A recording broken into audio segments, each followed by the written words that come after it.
Hi అండి. Good morning. ఎలా ఉన్నారు? అందరూ బాగున్నారా?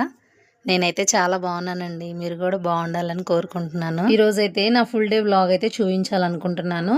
ఇక్కడైతే పొద్దున్నే 5:30కి లెగిసానండి. మంచినీళ్ళు లేవని మోటార్ వేసి నీళ్ళైతే పట్టుకుంటున్నాను. ఇక నీళ్ళు నింపిన తర్వాత వంట పని అయితే స్టార్ట్ చేయాలి. ఇక వంట చేసుకుందామని చెప్పి ముందే బియ్యం అయితే కడిగి పెట్టుకున్నాను. అవైతే నా అంతా ఉన్నాయి. ఈ లోపల కాఫీ అయితే కలుపుకుందామని చెప్పి ఒక చిన్న గిన్నె అయితే పెట్టుకున్నాను. ఈరోజు పొద్దున్నే 5కే మెలకు వచ్చేసిందండి. ఎందుకని అసలు నిద్ర పట్టలేదు. బలవంతాన్ని ఇంకొక గంటన్న పడుకుందాం అనుకున్నాను, కానీ ఇంట్లో పనులు గుర్తొచ్చేసేసి ఇక లెగిసాను. లెగిసి కొంచెం ఫ్రెష్ అయిపోయి పాలైతే పొయ్యి మీద పెట్టుకున్నాను. ఇక్కడైతే కాఫీ కలుపుకున్నాను. ఈరోజు మా బాబు కానీ మా వారు కానీ నాతో పాటే లెగిచారు. ఎందుకనో మరి 5:30 కల్లా లెగిశారు. మా వారైతే ఐరన్ చేసుకుందామని కూర్చున్నారు ఈ టైంలో. ఇక కాఫీ తాగిన తర్వాత ఐరన్ చేసుకుందిలే అని చెప్పేసరికి ఇక మా వారు ఆయన కూడా కొంచెం బ్రష్ చేసి వచ్చి కాఫీకి అయితే కూర్చున్నారు. ఇంక ఇద్దరం అయితే కాఫీ తాగేసాము. ఇంకా ఈ లోపల తెల్లారిపోయిందండి. మా పిల్లోడైతే 6:05 ఈ టైం అప్పుడు బ్రష్ చేస్తున్నాడు. ఇక చిన్నోడికైతే నీళ్ళు కూడా పెట్టేశాను. ఇక్కడ నీళ్లు పెడతాను నాకు అస్సలు ఇష్టం లేదండి. ఎందుకంటే ఇక్కడ పిల్లలు తిరుగుతూ ఉంటారు. మా ఇంట్లో చిన్న పిల్ల కూడా ఉంది. వాళ్ళు గబగబా పరిగెత్తుకుంటూ వచ్చి తగులుతారేమని భయం. కానీ ఇంకెక్కడ పెడతానికి ప్లేస్ లేదు. నాకు కనీసం ఇంట్లో అయితే పెట్టుకోవడానికి అసలు ప్లేసే లేదనమాట. నాకు టెన్షన్గానే ఉంటుంది అక్కడ హీటర్ పెట్టాలంటే. కానీ ఇన్ని రోజులు ఎట్లాగో దేవుడి దయ వల్ల అది హీటర్ పెట్టినప్పుడల్లా జాగ్రత్తగా గమనించుకుంటూ ఉంటానన్నమాట. చిన్నపిల్లలు తిరుగుతూ ఉంటారు కదా అనేసి. ఇక్కడైతే రైస్ పెట్టేశాను కదా పొయ్యి మీద, వెలిగించేసానండి పొయ్యి. రాత్రే చిక్కుడుకాయలు అయితే ఒలిచి పక్కన పెట్టుకున్నాను. తెల్లారి మళ్ళీ లేట్ అయిపోయిద్దేమోనని. ఇక చిక్కుడుకాయలు కూడా 2-3 సార్లు నీళ్ళల్లో జాడిచ్చేసేసి కొంచెం నీళ్ళు వేసి అందులో కూడా ఉప్పు కూడా వేసుకొని పొయ్యి మీద అయితే పెట్టాను. ఇంక ఇది సిమ్లో ఉడుగుతూ ఉంటుందిలే. ఈ లోపల టిఫిన్కి అయితే చపాతీ చేద్దామని చెప్పేసి అనుకుంటున్నాను. ఇంకా చపాతీ పిండి అయితే కలుపుకుందామని చెప్పి కూర్చున్నాను అనమాట. ఇంకా 2 అన్నము చిక్కుడుకాయలు 2 పొయ్యి మీద పెట్టొచ్చి కూర్చున్నాను. ఈరోజేంటో నాని నేను లేకపోతే లేచాడు, బ్రష్ తీసుకున్నాడు, చక్కగా బయటకెళ్ళి బ్రష్ చేసుకుంటున్నాడు. ఒక్కోసారి చెప్పక తలికే వెళ్ళి రెడీ అయిపోతూ ఉంటుంటే నాకు ఎంత హ్యాపీగా ఉంటుందో. అసలు నేను ఒక్క మాట కూడా కదా, నువ్వు బ్రష్ చేయండి, స్నానాలు చేయండి, అటు రండి ఇటు రండి అనాల్సిన పని లేదనమాట. వాళ్ళందరూ వాళ్ళే చేసుకుంటుంటే భలే హ్యాపీ అనిపించింది. డైలీ ఇలా ఉండొచ్చు కదా, నా చేత అరిపించుకోకుండా నా పని నేను చేసుకుంటూ వాళ్ళ పని వాళ్ళు చేసుకుంటూ ఉంటే ఎంత బాగుంటుందో కదా అనిపించింది. ఈరోజైతే అంత ప్రశాంతంగా అనిపించింది. ఇంక లేదంటే రుద్దావా, కడిగావా, చేసావా లేదా అని చెప్పి పరవాల్సి వస్తూ ఉంటుంది. ఇంకా మొత్తానికైతే నానిగడు బ్రష్ చేసాడు. వాడికి స్నానానికి కూడా నీళ్ళు తోడేశాను. ఇక తోడేసి పిండి కలిపి పక్కన పెట్టి వచ్చేసరికి అన్నం కూడా ఉడికిపట్టింది. ఎందుకో కొంచెం ఎసరు ఎక్కువైనట్టు అనిపించింది. అందుకే ఈరోజైతే గంజి వార్చుకున్నాను. అన్నం అయితే చాలా పొడి పొళ్ళాడితే బాగా వచ్చింది. ఇక మొత్తానికైతే అన్నం కూడా ఉడికిపోయిందండి. ఇక చపాతీలు అయితే చేద్దామని చెప్పి పిండి కలుపుకున్నాను కదా, ఇక 2 ముద్దలు తీసి పక్కనైతే పెట్టుకున్నానులేండి నాని వరకే. తర్వాత మేము తినేటప్పుడు మళ్ళీ చేసుకోవచ్చు అని 2 పిండి ముద్దలే తీసుకొని చపాతీలు అయితే కాల్చాను. ఇంక ఈ లోపల నాని స్నానం చేసి వచ్చి రెడీ అవుతున్నాడు. ఇక టిఫిన్ చేస్తాడో లేదని నాకు నిజంగా డౌట్ వచ్చింది. వాడు అంత ఫాస్ట్గా రెడీ అవుతుంటేనే టిఫిన్ కూడా చేయకుండా గబగబా రెడీ అయ్యి వెళ్ళిపోతున్నాడు. 7 అయిందండి టైము. 7కే వెళ్ళిపోతాను అంటున్నాడు. 8:30కి స్కూలు, 8:20 కల్లా అక్కడ ఉంటే సరిపోయేది కదా. 7కే బ్యాగ్ తగిలించుకొని వెళ్ళిపోతున్నాడు. నేనేమి ఇక్కడ ఇంకా టిఫినే చేస్తున్నాను. కరెక్ట్గా 7 అయింది ఇప్పుడు టైము. ఇక ఆగు నాన్ని టిఫిన్ చేసి వెళ్దు అంటే, అమ్మో లేదు నేను వెళ్ళాల్సిందే అంటున్నాడు. ఏది వచ్చినా ఆపలేమన్నమాట వాడిని. వాడి ఫ్రెండ్ కూడా పెందలాడు వస్తానని చెప్పాడంట. అందుకని చెప్పి బయలుదేరి వెళ్ళిపోయాడు. ఈ టైంకి గేట్లు కూడా తీయరు నాన్న, ఎందుకు వెళ్ళమాక, టిఫిన్ చేసన్నా వెళ్ళని చెప్తే వాడు ఆగలేదు. వాళ్ళ నాన్న ఇక కొంచెం సేపు ఉండు, కనీసం టిఫిన్ అన్నా చేసి వెళ్ళనేసరికి ఒక 5 నిమిషాలు ఆగాడు. గబగబా ఇక నేనైతే ఈ 2 చపాతీలు కాల్చి ఇక వేసి ఇచ్చాను. కర్రీ వేసి పెడితే బాగుంటుంది అనే ఉద్దేశం మీద నేను గబగబా లేచి వంట ప్రిపేర్ చేసుకుంటుంటే వాడేమో హడావుడిగా వెళ్తానన్నాడు. ఇక సరే వీడు ఉత్సాహాన్ని ఎందుకు తీసేయాలి, వాడి ఫ్రెండ్ కూడా వస్తానన్నాడు కదా అనే ఉద్దేశంతో ఇక ఈ 2 చపాతీలు కాల్చి కొంచెం పంచదార అయితే వేసి వాడికైతే బాక్సులు కట్టి కొంచెం వాటర్ కూడా పోసి ఇచ్చి పంపించేసేసానండి. 7:15 కల్లా వాడు అక్కడ స్కూల్కే వెళ్ళిపోయాడు ఉంటాడు నాకు తెలిసి. ఇంక పిల్లలు వెళ్ళేది ఈ 2 రోజులే కదండి. ఇంకా ఆ తర్వాత ఎటు సెలవులే. ఇక 3 రోజులకి మేమైతే మాచర్లు అయితే వెళ్ళిపోదాం అనుకుంటున్నాము. ఇక హ్యాపీ అనమాట. పిల్లల కంటే ముందు ఎక్కువ నేనే హ్యాపీగా ఫీల్ అవుతాను. ఎందుకంటే మా పుట్టింటికి వెళ్తున్నాను కదా. పుట్టింటికి వెళ్ళడం అంటే ఎవరికి ఇష్టం ఉండదండి. ఆడపిల్లకైనా పుట్టింటికి వెళ్ళాలని ఆశే కదా. ఎంత తక్కువలో తక్కువైనా పుట్టింటి సొమ్ము తినాలని భలే ఆశ ఉంటుంది ఆడపిల్లలకి. ఇక అంతేకాక కొంచెం రెస్ట్ కూడా దొరికిద్ది కదా పుట్టింటికి వెళ్తే. ఇంక మేమైతే వెళ్దాం అనుకుంటున్నానండి. సండే వెళ్ళి డింపుని తీసుకొచ్చేసి ఇక మండే మాచర్లు అయితే బయలుదేరిపోతాము. నేననుకుంటున్నాను డింపుని సండే తేవాలని. మరి అక్కడ వాళ్ళేమంటారో చూడాలి. వాళ్ళు పంపిస్తారో, పంపియరో. వాళ్ళైతే మంగళవారం నుంచి అంటున్నారంట. మరి వీడేమో సండేనే తీసుకెళ్ళండి అని చెప్పేసి మమ్మల్ని అడుగుతున్నాడు. అది గాక మాకు గూడా తెచ్చేయాలనే ఉంది. ఎందుకంటే మళ్ళా సెలవులు అందరూ వస్తారు. అప్పుడు ట్రైన్స్ గానీ, బస్సులు గానీ అన్నీ ఫుల్‌గా ఉంటాయి. జర్నీ పిల్లలతో అంటే కొంచెం కష్టంగా ఉండేది. కొంచెం ఒకరోజు ముందే బయలుదేరితే బావుంటదనే ఉద్దేశం మీద ఇక సండే పిల్లోడిని తీసుకొచ్చి మండే బయలుదేరదామని నేననుకుంటున్నాను. మరి వాళ్ళక్కడ పంపితే హ్యాపీ. పంపకపోతే ఏం చేయాలనేదే ఇక నెక్స్ట్ ఆలోచించాలి. ఇక మొత్తానికైతే మాత్రం ఇక్కడ చపాతీలు చేయడం అయిపోయింది. కర్రీ అయితే తాలింపేసుకుంటున్నాను. ఆయిల్ పోసుకొని కొంచెం ఆయిల్ వేడయ్యాక ఉల్లిపాయ కట్ చేసుకొని వేసుకుంటున్నాను. చిక్కుడుగాయ టమాటా కూర అయితే చేస్తున్నాననమాట. ఇది చపాతీలకు కూడా ఉంటదని చెప్పేసి ఎక్కువే కర్రీ చేశానులెండి. ఇక చపాతీలకైతే ఈ చిక్కుడుకాయ కూర చాలా బావుంటది. మీరు ట్రై చేయండి. ఒక దుంప ఉంటే వేసుకుంటే ఇంకా టేస్ట్ భలే ఉంటదండి. చిక్కుడుకాయ, దుంప కాంబినేషన్ కర్రీ భలే ఉంటది చపాతీలోకి. ఎలానైనా బానే ఉంటుంది. ఇక మా వారు అడిగారని చెప్పి చేశాను. ఎప్పుడు సెలవులు ఇచ్చినా గానీ నేనైతే మాత్రం ఇక్కడ ఉండాలని అనుకోనండి. అక్కడికే వెళ్తాను. ఎందుకంటే ఇక మనం వెళ్ళేది సెలవుల్లోనే కాబట్టి ఇక కంపల్సరీగా ఆ సెలవులనైతే యూజ్ చేసుకోవాలనేది నా ఉద్దేశం. ఇక దసరాకి, సంక్రాంతికి, ఎండాకాలంలో ఏప్రిల్ లాస్ట్ వీక్‌కి హాలిడేస్ ఇస్తారు గదా! ఇక ఏప్రిల్ లాస్ట్ వీక్ ఉంటాము. మే అంతా గూడా ఇక్కడే ఉంటాము. ఎందుకంటే మే 19న మా పెద్దబ్బాయి పుట్టినరోజు, మే 30నేమో మా చిన్నోడు పుట్టినరోజనమాట. పుట్టినరోజులు ఎప్పుడైనా ఇక్కడే చేసుకోవాలని పిల్లలు ఇష్టపడతారు. ఇక అందుకని వాళ్ళ పుట్టినరోజులు మే 30 అయిపోవడంతోనే జూన్ 1 కల్లా ఇక నేనైతే మాచర్ల వెళ్తాం జరుగుతుంది. ఇంగ అక్కడెళ్ళి జూన్ 12న మళ్ళీ రీఓపెనింగ్ గదా! నేను 16 లేదంటే 17 అట్లా 20 లోపల వచ్చేసి ఇక పిల్లలనైతే స్కూలుకి పంపించుకోవడం జరుగుతుంది. అట్లా ఆ సెలవులు ఈ 3 సార్లు మాత్రం సెలవులకు అలా ఎళ్ళి వస్తా ఉంటాను. ఇక నాకు కొంచెం ఫ్రీగా ఉన్నట్టు అనిపిచ్చిద్దనమాట. మా వారు కూడా వెళ్ళనే చెప్తారు పాపం ఆయన. "వద్దు మరి నేనెలా నాకెలా వండుకొని తినటానికి గాని దేనికైనా మరి నాకు ఇబ్బంది అయిద్దేమో" అనన్న మాట అనరు. వెళ్ళండి, వెళ్ళి ఎంజాయ్ చేయండి మీరు గూడా. ఎప్పుడు ఒక దగ్గరే గాదు, ఇట్లా వేరు వేరు చోట్ల గూడా ఉండటం మంచిది. పిల్లలు గూడా అన్ని చోట్ల అలవాటు పడాలి అని చెప్పేసి అంటా ఉంటారు ఈయన. ఇక మా పిల్లలు కూడా ఇష్టంగానే ఉంటారండి. ఇక వెళ్దాం వెళ్దాం అంటాడు. కొంచెం మా పెద్దోడే ఇక్కడ ఉండడానికి ఇష్టపడతాడు. మా చిన్నోడు మాత్రం భలే హ్యాపీగా ఎంజాయ్ చేస్తాడు. మా చెల్లంటే మా వాడికి భలే ఇదనమాట. ఆడుకోవడానికి బావుంటది. ఏ రిస్ట్రిక్షన్స్ ఉండవండి ముందు మెయిన్. ఆడుకోవడానికి ఫ్రీగా ఉంటది. ఓపెన్ ప్లేస్ ఉంటది. ఇక్కడ అట్లా కాదనమాట. ఆడుకోవడానికి ఫ్రీగా ఉండదు.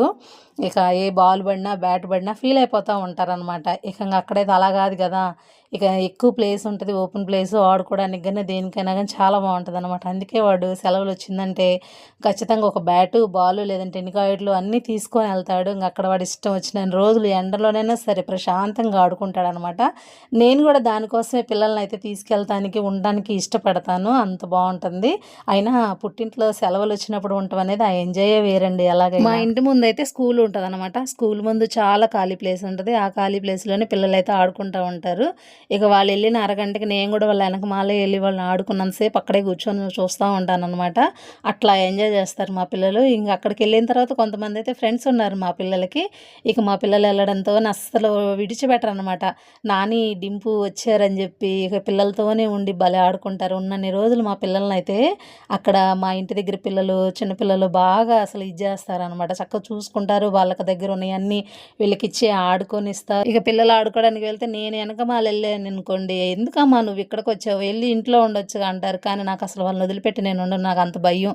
పిల్లలు కొత్త ప్లేస్‌లో ఉంటారు. అది గాక మళ్ళీ ఎందుకు అని జెప్పేసేసి నాకెందుకు టెన్షను. వాళ్ళు ఆడుకుంటుంటే వాళ్ళ దగ్గరే ఉంటాననమాట. కొంచెం జాగ్రత్తగా కనిపెట్టుకుంటా ఉంటాను. ఎటూ పోనీయను. మా అమ్మ అంటది, "ఎందుకమ్మా ఆడపిల్లల్ని కాపాడినట్టు కాపాడుతా ఉంటావు. పద్దాకల వాళ్ళని పిలుచుకుంటా ఉంటావు" అంటా ఉంటది. కానీ ఎందుకనో గాని నాకదలా వదిలేసి ఉండాలనిపిచ్చదు. ఒక అరగంట అంటే పర్లేదు ఆడుకోవడానికి వెళ్ళి, వీళ్ళు అలా గాదు.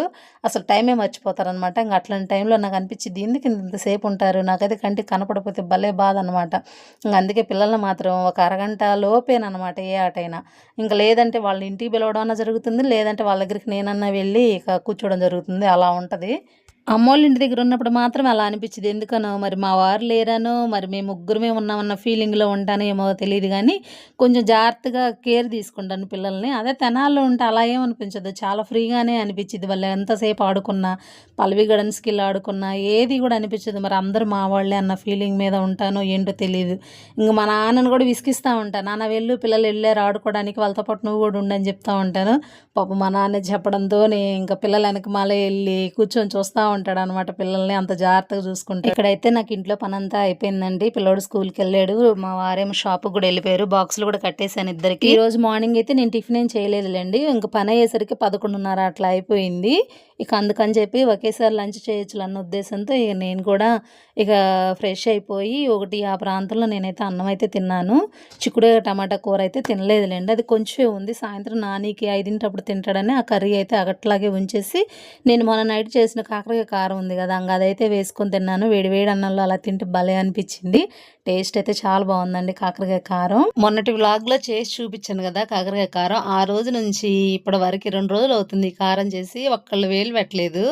ఇక నేనే ఇప్పుడే టేస్ట్ చూద్దామని చెప్పి ఇక నేను కూడా ఇప్పుడే వేసుకొని తిన్నానంటే టేస్ట్ అయితే అద్దరిపోయింది. నాకు భలే నచ్చింది కారం. నాని ఈవినింగ్ రాగానే అన్నం తింటాడని చెప్పి బాక్స్లో కొంచెం అన్నం అయితే పెట్టి కర్రీ అయితే వేసి ఇచ్చాను.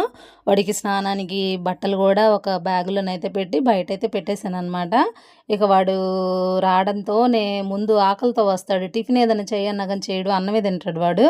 ఇక అన్నం తినేసి వర్క్ రాసుకొని ఇక స్నానం అయితే చేసి రెడీ అయ్యి షాప్కి అయితే రానానా అని చెప్పాను నేను. సరే వస్తాను మమ్మీ అని చెప్పాడు. మరి ఇక ఇంకా వాడు వచ్చిన తర్వాత ఇక షాప్లోనే 9:30 దాకా ఉండి ఇక మేము ముగ్గురం కలిసి రావాలని ఈరోజైతే అనుకున్నాను. వాడికి స్కూల్కి వెళ్ళేటప్పుడే ఈ విషయం చెప్పాను అనమాట. నాన్న నువ్వైతే స్కూల్ నుంచి రాగానే పెట్టినానని తిని చక్కగా స్నానం చేసి రెడీ అయ్యి మా దగ్గరికి రా అని చెప్పాను. ఇక నేను రెడీ అయిపోయి షాప్కి అయితే వెళ్ళిపోయాను. పిల్లోడు కూడా వచ్చాడు. ఇక మేము ఇంటికి వచ్చేసరికి టైం 10 అయిందనమాట. ఇక మార్నింగ్ నేను ఇడ్లీకి నానబోసుకున్నాను కదా, ఇక రవ్వ కూడా నానబోయలేదులేండి మధ్యాహ్నం. ఇప్పుడు నానబోద్దామని చెప్పి నానబోసేసాను. ఇక ఏమైనా ఉన్నాయేమోనని చెప్పి చాట్లో పోసుకొని చూసుకొని నీట్గా 2-3 సార్లు అయితే వాష్ చేసుకొని ఇక అందులోనైతే నానబెట్టేసుకున్నాను ఇడ్లీ రవ్వ. తెల్లారైతే ఇక కలుపుకుందాంలే అని చెప్పి మధ్యాహ్నం ఏమో మర్చిపోయానండి నానబోయడం ఇడ్లీ రవ్వ. మినపప్పు అయితే నానేసాను కానీ రవ్వ నానబోయడం మర్చిపోయాను. హడావుడిగా ఉన్నానో మరి ఏంటో తెలియదు కానీ ఇక మొత్తానికైతే ఈవినింగ్ నేను షాప్ నుంచి వచ్చాకైతే రవ్వ నానబోసుకొని మధ్యాహ్నం నానబెట్టిన మినపప్పు అయితే మిక్సీ పట్టుకున్నాను. ఇక మిక్సీ పట్టుకొని ఆ జార్లోనే అలానే ఉంచేసేసాను ఇంకా పిండి. ఇక తెల్లారి ఎటు కలుపుకోవాలి కదా వేరే గిన్నెలోకి అని చెప్పి ఇక నేను అట్లాగే జార్ అయితే పక్కన పెట్టేసుకున్నాను. రవ్వ నానబెట్టుకొని పక్కన పెట్టుకున్నాను. ఇంకా మధ్యాహ్నం మిగిలింది కదండి, ఉదయం చేసిన చపాతీ పిండి కొంచెం మిగిలిందిగా, ఇక అదైతే ఫ్రిడ్జ్లో పెట్టానండి. ఇక రావటంతోనే తీసి ఇక మా వారికి అయితే చపాతీ చేసి ఇచ్చాను. చిన్నోడైతే షాప్లోనే టిఫిన్ చేశాడు. వాడేంటో మరి గారెలు కావాలి అని చెప్పేసి అడిగాడు. ఇక మా వారైతే 7-7:30 ఆ టైంలో తీసుకొచ్చారు గారెలు. ఇక ఆ గారెలు తినేసాడు వాడు. ఇక నేనేం తినలే మమ్మీ నాకు ఆకలి అనిపించట్లేదు అన్నాడు. ఇక అందుకే మా వారి కోసం అయితే ఒక 4 చపాతీలు అయితే కాల్చి ఇచ్చేసేసి ముందు నేను రావడంతో షాప్ దగ్గర నుండి వేడి నీళ్ళు అయితే పెట్టేశాను అనమాట ఓ బకెట్. ఇక ఒక 10 నిమిషాలు కావడంతోనే ఇక నాని అను మా వారైతే ఇద్దరు పోసేసుకున్నారు. 2 చెంబులు అయితే స్నానాలు చేసి వచ్చారు. ఇక చపాతీలు అయితే కాల్చేసేసాను. ఇక ఇంక అంట్లయితే కడగలేదండి. ఇంకా వండినవి అన్నీ సింక్లోనైతే వేసేసాను. ఇంక ఇప్పుడు ఈ చపాతీలు చేసినవి మేము తిన్న గిన్నెలు ఇప్పుడు వస్తాయి కదా, అవన్నీ కూడా సింక్లోనే పడేసాను. ఇక తోమాలనిపించలేదు. పొద్దున్నే కొంచెం ఒక అడుగు ముందు లేసి అయితే పని చేసుకుందాంలే అన్న ఆలోచనతో నేనైతే ఇక ఏది కూడా తోమలేదనమాట. మొత్తం సింక్లోనే పడేసాను.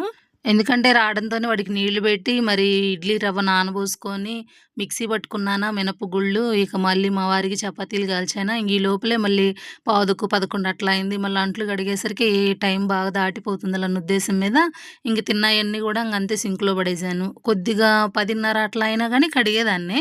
ఇంకా మరీ 11 గంటల ఆ టైంలో ఏం తోముతాంలే అంట్లు అన్న ఉద్దేశంతో ఇక నేనైతే మొత్తం సింక్లో పడేసాను. ఇక ఈ లోపల మా వారైతే స్నానం చేసి వచ్చేసేసారు.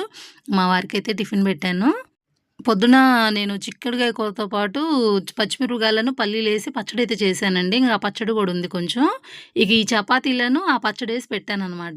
ఇక నేను అడిగానండి ఇంట్లో పచ్చడే ఉంది మరి కూర ఏమన్నా చేయాలా అని అడిగితే పర్లేదులే దాంతోనే తినేసేద్దాం అన్నారు ఈయన. ఇక ఎలా ఉంటుందో ఏంటో అనుకున్నాను కానీ ఆ చపాతీకి ఆ పల్లీ చట్నీకి అయితే భలే ఉందండి టేస్ట్. ఇంక చాలా అంటే చాలా బాగుంది. పచ్చడితో తిన్న ఫీలింగే లేదు, అదొక టేస్ట్ అనిపించింది. అసలు ఎగ్స్ అన్న తీసుకొని చేద్దాము, ఎగ్ ఫ్రై తొందరగా అయిద్దిలే అని అనుకున్నాను. కానీ మా వారు వద్దులే అన్నారు. ఉన్నది కదా చట్నీ అది బాగానే ఉంటుందిలే అన్నారు. అంటే బాగా కుదిరిందిలేండి చట్నీ. టేస్ట్‌గా ఉంది. మంట కూడా లేదు. కరెక్ట్‌గా 9 ఆ టైంలో అయితే వర్షం స్టార్ట్ అయింది. ఇంక తగ్గదేమో మేము తడుచుకుంటూ ఇంటికెళ్ళిపోవాలేమో అనుకున్నాను. ఇక 9:30, 9:40 ఆ టైంలో ఈయనైతే షాప్ క్లోజ్ చేశారు. ఆ పాటికే వర్షం అయితే ఆగిపోయింది.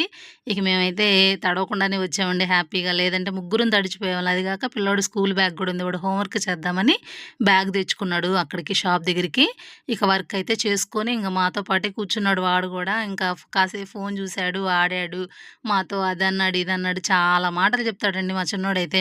ఇంకా అట్లా వాడితోనైతే మాకు ఈరోజు కాలక్షేపం అన్నమాట. ఇక చక్కగా షాప్ దగ్గర నుంచి ముగ్గురం వచ్చేసి ఇంక నీళ్ళు పెట్టాను గదా! ఇంకిద్దరైతే ఇక తోడుకొని స్నానాలైతే చేసేసేసారు. ఇక వాళ్ళొచ్చేసరికి ఈ టిఫిన్ చేసినయన్నీ గూడా తీసుకెళ్ళి హాల్లోనైతే పెట్టేసాననమాట ఇంక తింటారని. మధ్యాహ్నం షాప్‌కెళ్ళేటప్పుడు నాని కోసమని కొంచెం అన్నం వండాను గదా! ఆ అన్నమే కొంచెం ఉంది. ఇక అన్నమైతే నేను తినేసేద్దాంలే. ఇంక ఈ చపాతీలైతే మా వారు తింటారని జెప్పి ఇక నేనైతే ఆ అన్నంతో సరిపెట్టేసుకున్నాను. నాకైతే అదే కావాలి, ఇదే వండాలి, ఇదే తినాలి అనైతే నాకుండదండి. నేనేదున్నా తినేసేస్తాను. నాకు పచ్చడైనా సరే ప్రశాంతంగా తినటం ఇష్టం. అట్లా కూరే గావాలి, ఈ కూర వండుకోవాలి, ఇదే తినాలనే ఉండదు. ఆ టైముని బట్టి అది లేదనుకోండి, లేదు పచ్చడే వేసుకొని తిందాం ఏమైద్ది, ఇలాంటి మనస్తత్వం అండి నాది. ఇక అట్లా నేనైతే అడ్జస్ట్ చేసుకుంటాను. ఇక మా పిల్లలు గూడా అంతేలెండి. ఇక ఉన్నది ఏది పెడితే అదే తింటారు గానీ, అది కావాలి, ఇది కావాలనైతే అస్సలు నన్నడగరు. ఇక్కడైతే చపాతీలు కాల్చడం అయిపోయింది. వాళ్ళకైతే మంచినీళ్ళతో సహా తీసుకొచ్చి అక్కడ పెట్టాను. 4 చపాతీలు చేశాను గదా! 3 అయితే మా వారు తిని, ఒక చపాతీ అయితే నాని తినేసాడు. ఇక నేనైతే ఇంకా అన్నంలో కొంచెం పచ్చడి చేసుకొని ఇక అట్లానే తినేసానండి. నా డైలీ వ్లాగ్ అయితే ఇలా ఉందండి. నచ్చితే గనక లైక్ చేసి సబ్స్క్రైబ్ చేయండి.